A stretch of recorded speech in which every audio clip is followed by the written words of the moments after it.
Walker, listen, you talk about buying existing companies with bank loans of up to 90% of the total acquisition, where I can buy one of the largest 4% of companies in the country for about the same cash infusion as buying a house. Okay.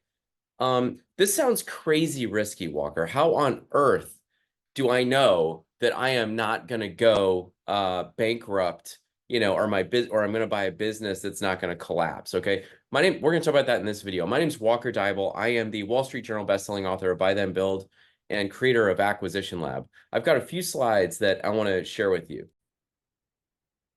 This slide right here is probably the single biggest question that I get from readers of Buy Then Build. They're like, Walker, how on earth did you get this data? Like, what I want to understand is I'm trying to figure out how I'm not going to fail. Listen, I talk about engineering wealth, okay, in chapter 2 of Buy Then Build. And all I'm trying to show here is some directional data in terms of the success of businesses that we have. Okay, so none of this is exact. For example, no, we don't have any idea what percentage of startups actually fail. We actually don't. Okay, you can look at data and start to figure out like, okay, well, these are companies that were started by one founder. These were whatever. It's not until you get, statistically significant data in large segments that actually any of these numbers start to make sense. When I talk to entrepreneurs, okay, when I talk to venture capitalists, it's always, about 10% of startups make it, okay? This is sort of an axiom, a rule of thumb that we've all come to know. When you talk to actual entrepreneurs that have been out there, we tend to think it's less than 10% because we know the truth. We know what it really takes. The venture capital backed startup is actually the source where we have the greatest amount of information, okay? About 75% of VC backed startups actually go completely to zero, okay? In acquisition entrepreneurship, this is anchored in the fact that under 1.7% of SBA loans have gone into default for decades, okay? I talked with the single largest SBA lender in the country about this data, and they said, yes, this is accurate information. At least this is the best data that we know that comes from the SBA. So here's the thing. Where did I get this data? Okay. Look, I found it. I went deep. I got it. I looked at all the data and I reverse engineered and got approximately to this. Okay. It doesn't matter where I actually got the data. Okay. Because the thing is none of these numbers are exactly correct. Quit trying to engineer out the risk out of buying a business. It's very much there.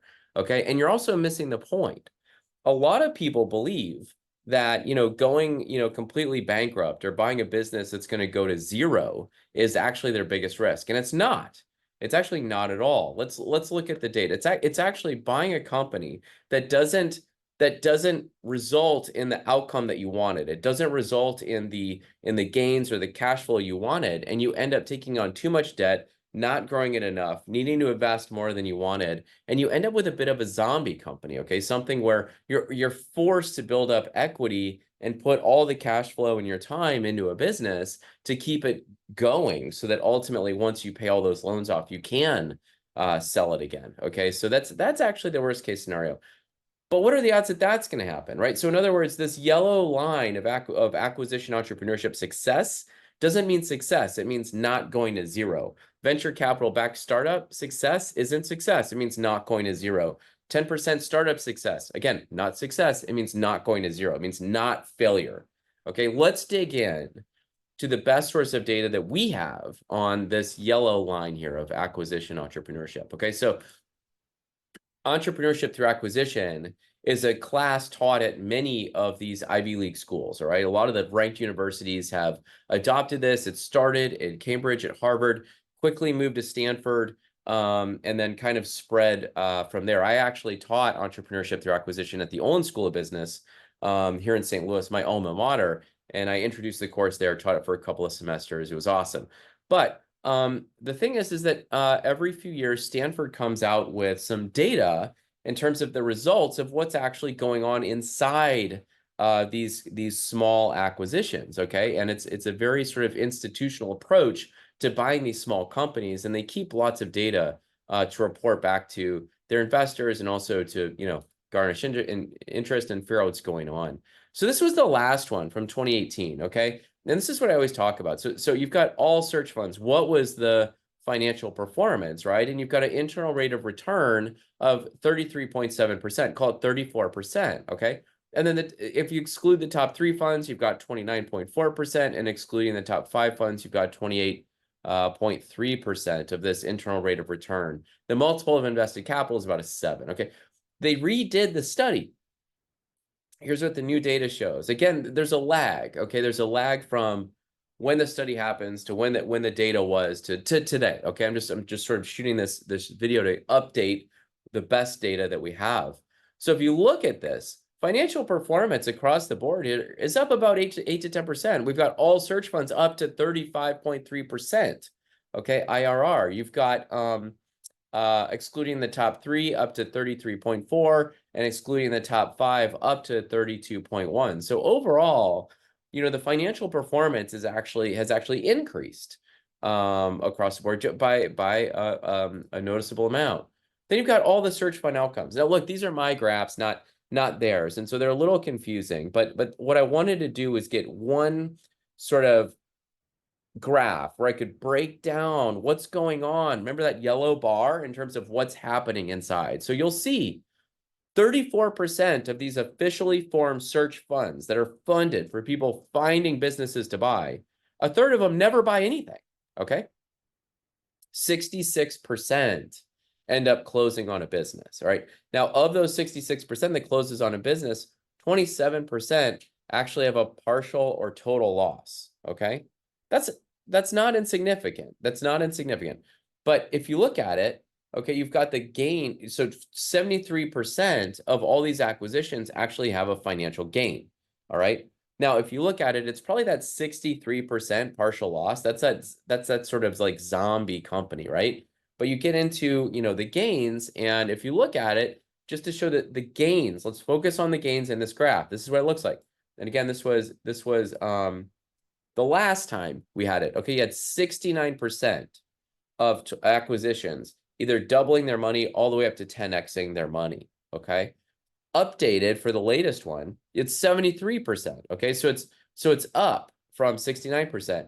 And the amount of funds that have gotten a 10x went up about from 9% to 10%, okay? It's a full point. So it's, a 10% increase or whatever, which is great. So overall, people are getting people are getting better financial returns and are sort of failing less, right? And if you look at the sort of interest in search funds coming out, these are traditional search funds, okay, coming out of these Ivy League schools, you'll see again the last data we had 51 funds, 25 acquisitions, and 12 exits in 2019. When we look at 2021, it went up. The amount of funds went from 51 to 66, up 29%. The number of acquisitions is up 76% from 25 to 44. The number of exits is up 50% from 12 to 18. Okay? Okay? And so that's why we find this surge of interest, because what's going on is that the background is that you've got this $10 trillion of business value that needs to change hands by the end of the decade. Okay, with baby boomers retiring, it's like 48% of the US economy needs to change hands to a new generation. And it's the entrepreneurs that are learning how to buy these existing companies that are able to get in there rather than start a company from scratch. They're able to buy a business that's already a going concern, already has customers, revenue, infrastructure, and profits, has a historical valuation, and has bank debt readily available in order to transact on these businesses, okay? And that's why you see the search funds exploding almost at the same rate of explosion you see Apple's market value, okay, over the last 20 years. That's kind of a joke, but not really. Look how it's just exploding, okay?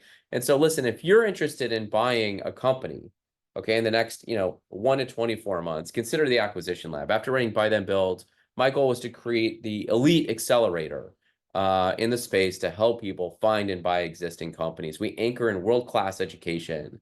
We've got tools, resources, all the rest of it, vetted service providers. We have the diamond approach to advisory, where we have, I think it's up to 6 coaching calls every single week so that you can talk about your deal. I run the search forum where we go deep 40 to 60 minutes per deal every other week.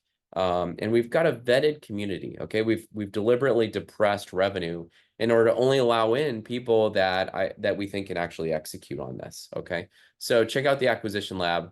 Don't be afraid. Get confident. Get your mindset right. Look at the data, and we'll see you on the inside.